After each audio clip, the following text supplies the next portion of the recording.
Greetings, everybody. Nick DiVirgilio here, and welcome back to my podcast, So You Want to Be a Musician. I have a very special guest for this week's episode, my bandmate in Big Big Train, Miss Clare Lindley. Clare is an awesome musician. She plays violin. She plays guitar. She plays keyboards. She's a fantastic singer, a killer all-around performer, and the best part for me, the very best part, is that I get to be in a band with her. We just finished a great tour all over the UK and Europe. Fantastic sold-out shows, great audiences every night. We played some great festivals during the summer. We put out a record earlier this year called The Likes of Us. So things are really looking up for Big Big Train, and we get to do it together in this band, and it's just so cool. Now, since we were on tour, it was easy for us to sit down and have a chat. She graciously accepted my offer. Graciously. I have a hard time saying that word, graciously, but she did. She graciously accepted my offer, and we sat down and had a great conversations. I've forgotten how to speak right now, so I'm just going to keep going here and tell you this. Claire is the first female that I've interviewed for my show, and I'm very excited about that, to get the female perspective. I have a lot of great female musicians on the list. I just haven't been able to ink them yet, and because of schedules and all kinds of things. But since Claire and I were on tour together, it was easy to sit down, and we had a great conversation. We talk about, how she started growing up in Scotland, being a female in this world. She's got some great perspective on it. She moved to the big city, moved to London, and tried to start her career there, and she had some great success. And just what it was like doing it. She's a great teacher. She's an educator. She's also a professional mountain climber, rock climber. She climbs big things with just cracks and with her fingertips, and she's got no fear in that world, and she also teaches in that world as well. And like we talked about, there's lots of great correlations between the rock climbing world and music. So it's just a very interesting conversation, and I think you will dig it because she's just fun to talk to. So if you're watching and listening on YouTube, thank you so much. Subscribe to the channel. If you're listening on Podbean or Spotify or Apple Podcasts, thank you, and follow the podcast. And without further ado, my conversation with Clare Lindley. Greetings, everybody. Welcome back to the podcast, So You Want to Be a Musician. And I'm hanging out with my bandmate, Miss Clare Lindley. Hello. Hello. How are you? I'm all right. We're here in Copenhagen. We just had sound check at this club, the Viften. We're playing here tonight, actually. And Claire's been kind enough to say yes to my request. Well, it's a bit like, when you're a child and you're dancing around in front of your mirror with your comb and you're like, yeah, I'm going to be on stage and I'm going to sing. And then the next level for that is somebody asking you about yourself, isn't it? It's like, so tell me about yourself. Right. Well. I got lots to tell. Yes. Right.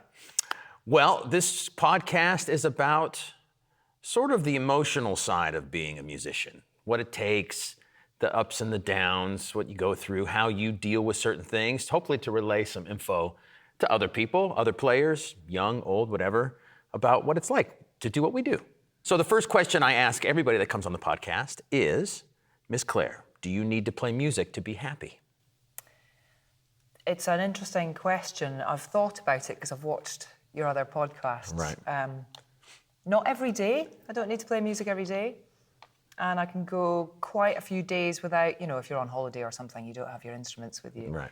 So that doesn't make me unhappy. But the idea of losing some ability to play, like hearing or fingers not working properly anymore, or, that, it does frighten me.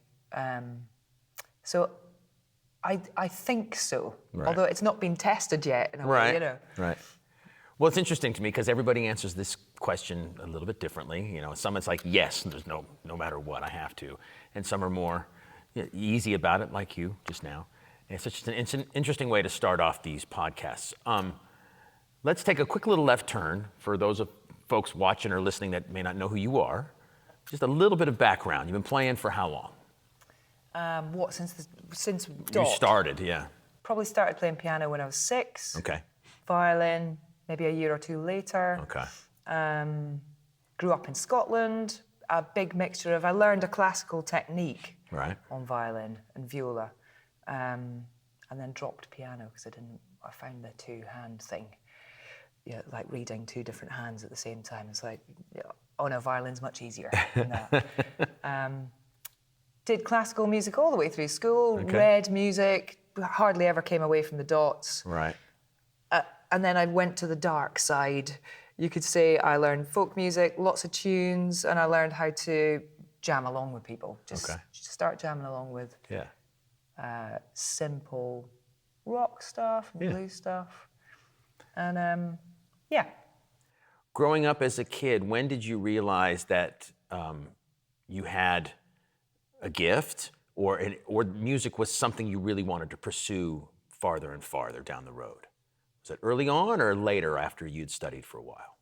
I think it was pretty early. I mean, it's hard, it's a long time ago, so it's hard to remember these things sometimes, but I think I always really connected with the sound I was making. Mm-hmm. I remember sitting in very early primary school, and I was listening to Peter and the Wolf. On TV, they had this animated Peter and the Wolf, and I was so struck by the melodies, and we'd started learning violin at that point. And I remember nudging my friend and going, one day we'll be able to play that. And she laughed at me, like, yeah, that's not going to happen. But I was deadly serious at that point. Yeah, I'm going to do that at some point. So I think and people, violin's not an easy instrument to learn. It doesn't seem like it at all. I've tried a little bit, but there's such little space to hit each string on a violin with that bow. It's like the curve is just so tiny. Yeah, and it's all about the bow, really, isn't it? The speed and weight which you put on the bow changes. If you're going to play slowly, you have to really lighten your touch. So some kids just get that straight away, and a lot of kids don't, and it comes later. And I think I was lucky enough to get that fairly early. So then your teachers get a bit excited, don't they? They're like, oh, she's great. Right. Yeah, she needs to keep doing this. So I had a lot of encouragement. You did? Yeah. I was going to ask, that was going to be my next question. What was it like growing up, being a musician in your community, in your town? Was it easy? You say you got encouragement. Was it people were behind you to do it? Your parents even? Yeah, definitely. One thing, my parents were, my dad always loved live music. Okay. It kind of didn't matter what it was. He just loved being entertained by live music. Right. So they'd take us to all sorts of different things. Mum played the piano. Dad used to tune my violin, and because he was the engineer, so he was the one who wasn't afraid to break it. Right. and Mum would help me with the piano and play little accompaniments for things, and a kind of healthy balance of encouragement and a little bit of nagging to practice the thing. It's okay. Parents should do that. I mean, at least I think so. It's more like reminding. Right. And then just going, no, you really need to do that. Right. 10 minutes. Right. Which always was longer, because you got into it. Sure. So I think I was really lucky. And then there's a lot of music in rural Scotland, a lot of musicians. There probably is everywhere. Right. But there's a kind of healthy culture of traditional folk music, bands which play folk music, and then lots of just people playing guitars and jamming in their own houses, kind of thing. Cool. All right. So as you move forward, when was it that you realized that you wanted to try to pursue some sort of career in music or make money, pay your bills playing music? When did that come into being? I didn't. So things went slightly pear-shaped without going into detail in my personal life in my late teens. Okay. So I left school and I didn't go on to further education at that point, which may have been music school. Right. I was quite interested in psychology as well, actually. Okay. Maybe, that's parallel universe, isn't it? So the jobs available at that point were kind of really low-paying jobs, which and really hard work. Right. Working in factories or supermarkets. Right. I respect those people because it's poor pay, really long hours, and a job which you just get up in the morning and go, I am feeling quite low because I don't want to go and do that again for another whole day for the rest of the week. So, it's probably about 19, and I just thought, the best money I can make is by going and playing music. Okay. busking even. Started busking. Started playing in bars in Aberdeen. And, you know, that was much better money than standing all day in a supermarket, so. Okay. What was it like being a female that age? Because, well, I'll step back. You know, I've only spoken to male colleagues so far in this podcast, so I think it's great getting a female's perspective of what it's like growing up in this world of music. So when you're 19, you're starting to busk and play in bars and stuff like that. What was it like for a girl, a woman in that world in Scotland? Did you get hit on, flack? I mean, was it easy? Was it no problems? Give us a little background if you could. I think being, you know, not even just a musician, but a young female, it's an interesting balance because you look quite good, you're quite young, and you do get that attention. However, I mean, I don't know, I've not actually talked to guys about this. I don't know whether you guys as young men, young performers, have people coming up and telling you that you shouldn't be doing it a certain way, or explaining something to you in a kind of quite patronizing way. It happens a lot to women. So having someone, come up and go, oh, you don't play that tune there, or, you know, I hadn't developed my boundaries at that point, so I would have just taken that and gone, oh, I'm either doing it wrong or he's being a bit mean to me. Whereas now at this stage in life, people don't do that anymore. They don't, because they could try, but... Yeah, I don't think, knowing you how I know you, I don't think you would put up with that very much. No. Which is good.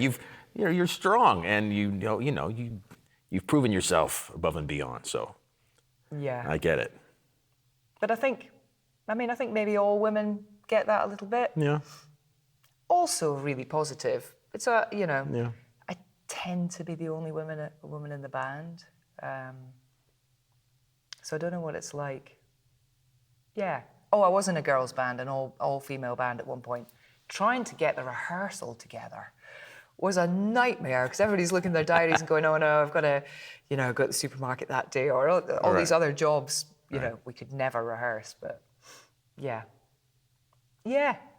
It's a really interesting question because I don't really know how it's different from being a guy in a band. Well, I mean, just, was it easy to take? What did you learn from that? You got some strength to some people skills, how to deal with people, especially when you got more into your professional career, that kind of thing? Did it help with that? Yeah, what you mean, being a woman, does that help with that? Well, just dealing with some of that patronizing stuff and finding your way as a female in a, there's a lot more female players now in this day and age than there were even 20 years ago. I mean, there always were, but it seemed like it was just male dominated. Now there's so many amazing female players in every instrument, in every genre. It's incredible and it's great. I'm just wondering what it taught you, dealing in being surrounded by men a lot and all that kind of stuff. I think it taught me that men are really supportive, actually, particularly musicians. Great. Yeah. They'll spot things that are happening and kind of support and say, oh no, you don't have to take that. Right. Or, it's never and from other musicians, I've never had oh, you're quite good for a woman sort of attitude. Good. Never had that. Good. The kind of sexist thing doesn't really come into it, I don't think. Great. Yeah. Okay, cool. So what happened next? When did you when did your career start to flourish for you? So I was in a duo with the guy I started busking with, and we wrote an album, and we got a little record deal from a little Scottish label. Okay. And we started playing, bigger festivals and bigger concerts.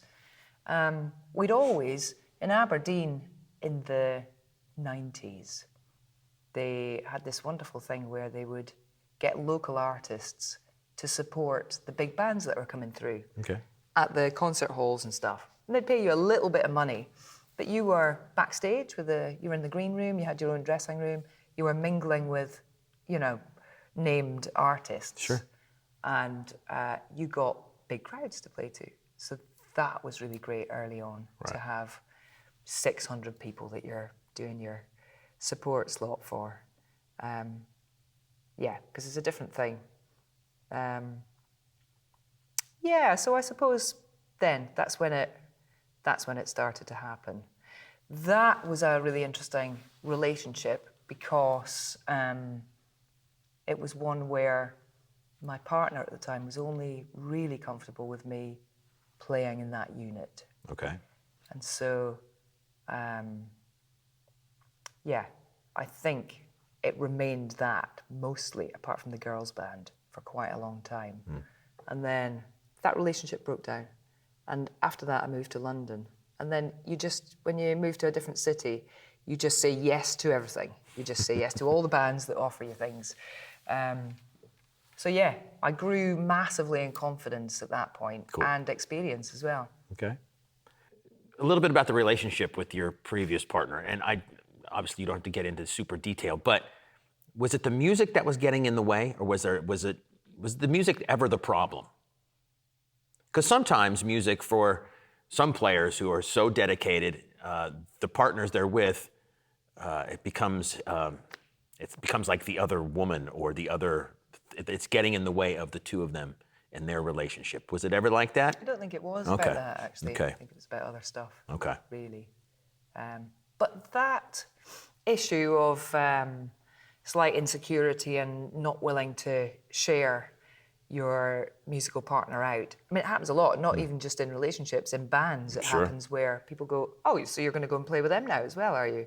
Or I think there's less of it these days because there are fewer bands who are just, there are fewer musicians who are just playing in one band. Yeah.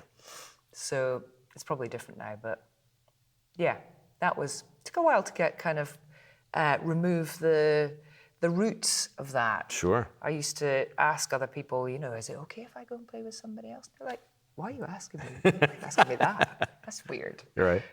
You're a freelance musician, Yeah, go do it. So what was it like moving to London from Aberdeen? London is a major city in the music world, right? So much amazing stuff has come from that city that's influenced all of us. What was it like showing up there with your violin and trying to make it happen? It was terrifying, and I was sort of a big fish in a small pond in Aberdeen, quite well known.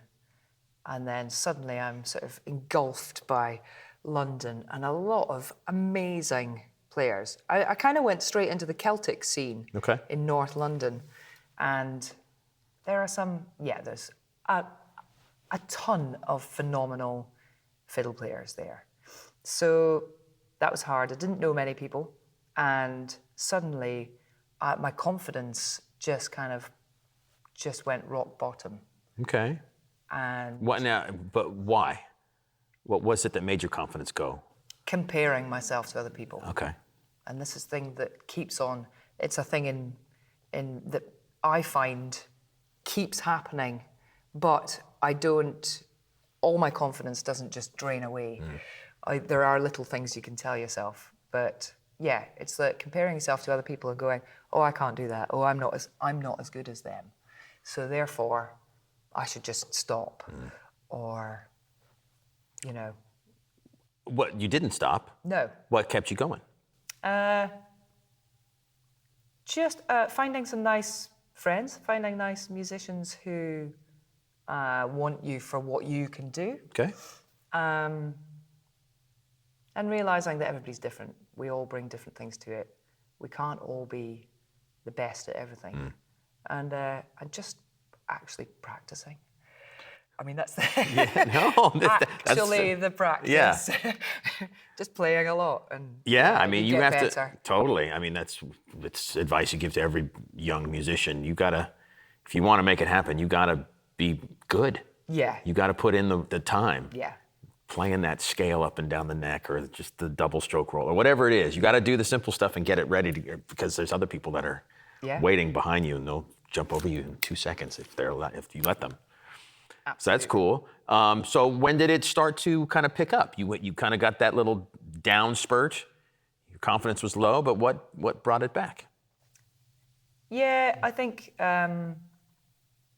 just getting on with it. Right. I mean, you can think about this stuff so much, can't you? You can go. I mean, I don't know about you, but even now, if I know there's a great violinist in the audience, then I'm like, oh, better not mess this bit up, or oh, where are they sitting? Oh no, don't look for them, Right. kind of thing. And so that issue, we do it as humans. Sure. It's a human thing, isn't it? We compare ourselves. It's an ego-driven thing. We have to have some ego to do this job. We have to be confident in ourselves. But the comparison thing it's a dead end road. You're never going to be happy with that, oh, they're better than me thing. You have to find a way through that, don't you? You have to kind of stomp out those thoughts and just carry on. So yeah, I think the confidence just comes from experience and years of doing it and realizing that you're doing all right. And actually, what is our job about? We're entertaining people when we're working at the job. Are the people entertained? Yes, they are. Job is done. Right. You know. So I think this is still on the same track. You're an educator as well. You do a lot of teaching when you're home. So is this, do you reveal this sort of information to your young students about confidence? And do you see some of the kids coming in with low confidence and you try to help them and give them the experience you've had? I mean, is that how you relay that kind of information? Yes, I do. Or I'll just try and I'll try and build up their confidence without spelling out what I'm doing. Okay, all right. So I always try to be encouraging. I try never to say, no, you've done that wrong. Or I'll just say, have another go. Right. Or actually, this is listen to this kind of thing. Right. And then as they get older, because a lot of them are quite young kids, as they get older, or the adults I teach, I'll definitely give them little tips like, I can hear your thoughts. I can hear your thoughts coming out. So think about this instead. Think about a picture, or that you're painting this sound, or so use a bit of psychology on them. And then it's just a practice thing. It always comes, it's the same with everything. If you get mad at yourself when you're practicing, if you get mad at yourself, well, I could do that last week, or I should be able to do this. Like, well, have you practiced it? How many hours have you put into it recently? No, you haven't. So there you go. That's the That's the answer right there. Yeah. Cool. All right. So let's move forward in your career. What happened next? I mean, when did you join the band Stackridge? Was that a big highlight for you in your career?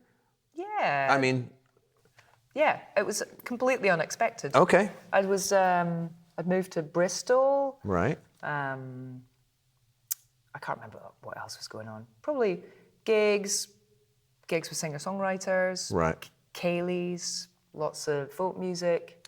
So, I mean, getting out there and just making yourself known, Yeah. right? I mean, that's something I tell every young player. You got to get out there. Yeah. With this world we live in, the internet age, and so many influencers doing their thing in their bedroom, then people know them from being online, but you have to interact with humans in person, don't you? Do you agree? Yeah. That really makes a lot of things, that opens up a lot of doors. At least it seems that way to me. I think so, and it's all wrapped up with not only kind of just interpersonal skills with people without the music there. Right.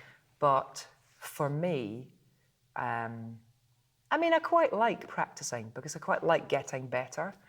But I know people who can practice for 4 or 5 hours, 6 hours, and I'm kind of sort of twiddling a bit after about an hour and a half. I'm sort of thinking, sort of run out of things to practice now. I've kind of done the things I wanted to do. I'll go off and do something else.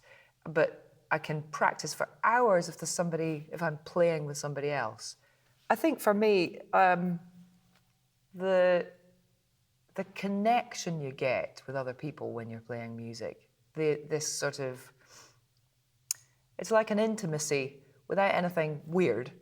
It's like 100%. you get to know somebody right from the heart of them when you play music together, and that's really special. So I can't imagine being a musician who spends my career in my bedroom, really. It's not for me because it's always been about playing music as a group, Right. I think. Well, then also you learn how to play songs and how music really works and how you can navigate through things and get people to change to a different section when you want to change. I mean, Yeah. there's a language Yeah. that's, you don't have to spell it out verbally. You could just hit in cues. That you only learn from doing it, right? So Totally. cool. Well, now, correct me if I'm wrong, your gig in Stackridge sort of led you to us here in Big Big Train, didn't it? It did, yeah. Okay. Rachel Hall Right. had been in Stackridge Okay. for a couple of years. She left and they put an advert out and a friend of mine saw it and said, this sounds like, they want somebody in Bristol or Bath area, female, preferably, I think, violinist. And so I just kind of, a day later, went along and met the guys and they said, oh, could you learn this couple of pieces and then come back in a week and we'll give you an audition. So I'm like, oh, I'm auditioning for a rock band. This is kind of great, bit unexpected. Went to the audition. About half an hour later, Andy Davis said, yeah, I think you're just what we need in Stackridge. And that's it. I'm suddenly on the road with a rock band for the next 6 years. Wow, so it lasted that long? Yeah. Okay, so what was it like? What was it like being on the road in that environment? Totally different than what you were used to beforehand? No. Well, not so much, okay. Not so much. Maybe, in a minibus. We tended to travel about in a minibus. Quite a good laugh. Some tensions within the band, but yeah, generally pretty jolly lot, actually. Daft and jolly. Slightly different flavour to our Daft and Jolly, but same kind of thing, Okay. Bit squashed up in a minibuses, like the seats are wide enough, but the shoulder area isn't. So you're always like that for about 4 hours. Yeah. So, yeah, they were long journeys back home at kind of 3 or 4 in the morning. But yeah, it was great fun. It was great fun. Did you learn anything about yourself in that situation? Probably. If only I could remember. Yeah, I'd have to think about that, I think. Okay. I think I learn stuff about myself all the time. And I think music is a really good reflector of things. From how your brain works, how your memory works. Sometimes I get really amused because I think, oh, why is my brain suddenly doing that? It's changed the note, or it's forgotten the rhythm, or it's scrambled something. That's weird, isn't it? So, or just how amazing memory is, at how long a piece of music you can learn by memory. It's like that fascinates me, really. And then, you learn more confidence, you learn more self-reliance,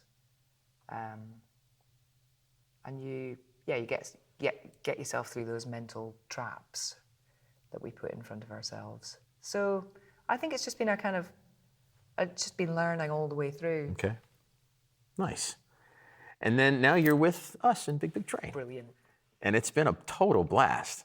It has. I don't know about you, but I have a great time playing with you on concert every night. There's a real vibe there, which I think is really cool. So when you joined Big Big Train, had you ever played progressive rock or this kind of music at all? Was it ever in your wheelhouse beforehand?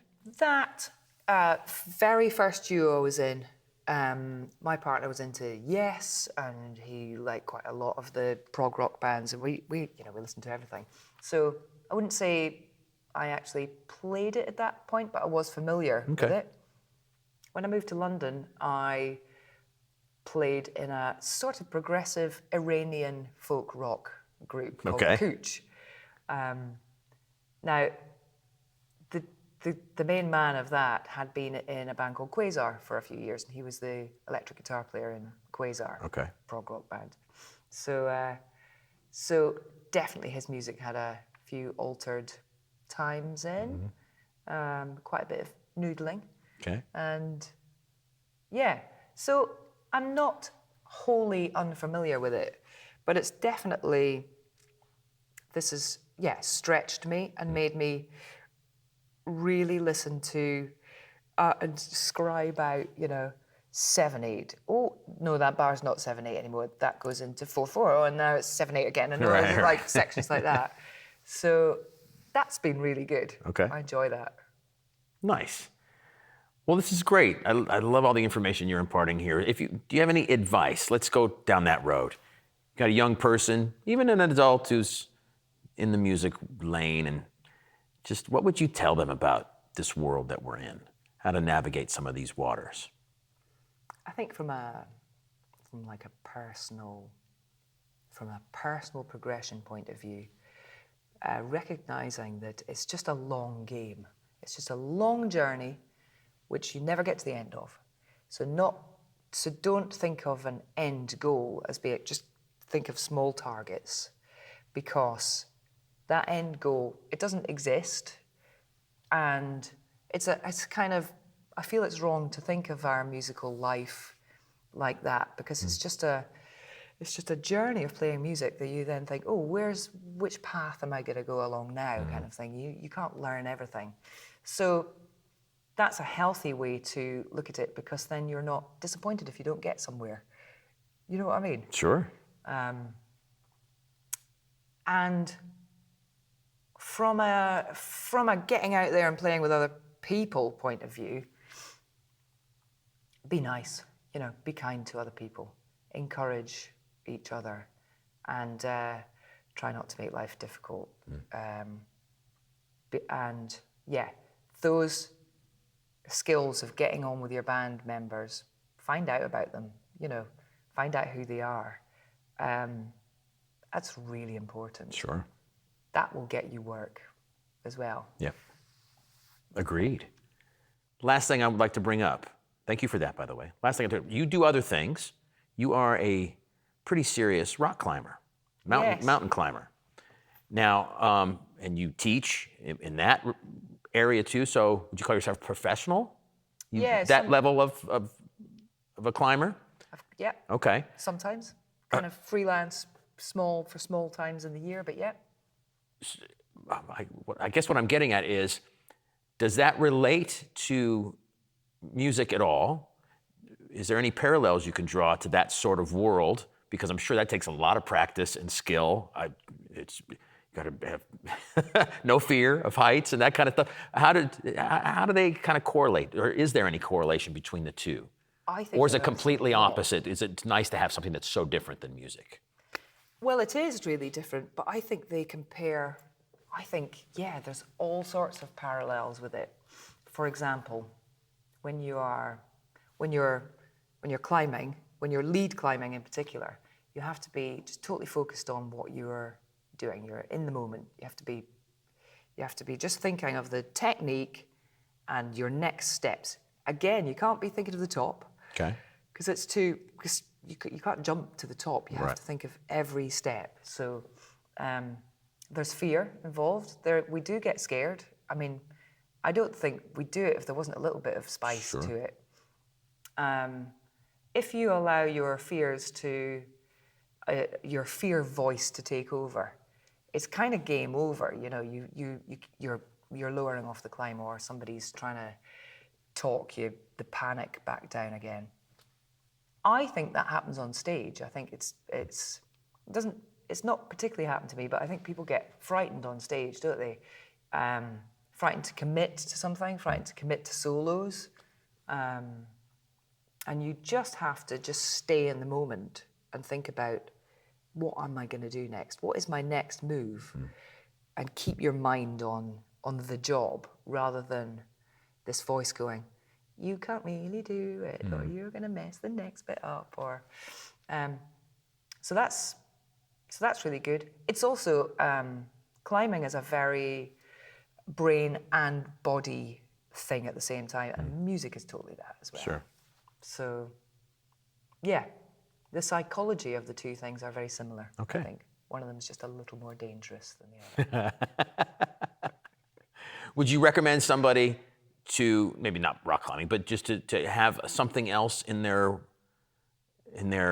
arsenal to free their minds? You know, like if they're just so focused on their music career 100%, go do something else once in a while just to kind of let it all maybe out? I think that might be a healthy thing because if things, you know, say you do lose the ability to play in some way, you might be devastated then. It might be that, like, your thing. Whereas, yeah, I think it is, for me, it's healthy to have other things which make me happy as well. Sure. Lots of things do. So the garden, you know, walking. That wouldn't say I wouldn't be devastated if I couldn't play music again. Sure. But yeah, and I also think getting outside your comfort zone. A friend of mine once says, exercising your fear muscle as often as you can. Whether that's in music, rock climbing certainly exercises that muscle. Stepping outside your comfort zone is, I mean, in a way, it's another piece of advice for young players, isn't it? Don't be afraid to try something, to step outside your comfort zone. The fear voice that we have, the one that's really obvious when you're climbing, oh, I don't think you can do this, you're not strong enough, you're, you know, oh, it's too wet, or it's a bit cold, or, oh, there's no holds left, or there's nowhere to place any gear. It's like you have to manage that. You have to do it when you're playing music as well. So having other things which exercise that muscle really just feeds into not only your career as a musician, but just you as a person as well. Sure. You're just like, I'll get myself around this town by myself, or, you know, when you're like us on tour, we all kind of scatter sometimes in the mornings. We're like, oh, where's everybody gone? Oh, they've just taken themselves off to, you know, wherever, centre of town, walked into there. I think that's a confidence thing. You have to think, I can get myself around, not get lost. Right. I mean, Google Maps really helps these days, doesn't it? But, and other people not worrying about you as well is really nice. Okay. Well, I guess we'll stop it there. We do have a show to play here in a little while. Yeah. Thank you so much, Clare. I appreciate the insight and the honesty and all the information you've imparted to our listeners. Thank you very much. All right. Cheers, everybody. Bye. And there you go. I really enjoyed my conversation with Clare. I hope you did too. It was great to get her insights on what it's like being a female musician in this world and just a musician in general. It was a super cool conversation, so I hope you dug it. Now, if you're watching or listening on YouTube, thank you so much. Subscribe to the channel. If you're listening on Podbean, Apple Podcasts, or Spotify, follow the podcast and join me again in a couple of weeks for another episode of So You Want to Be a Musician. Cheers, everybody.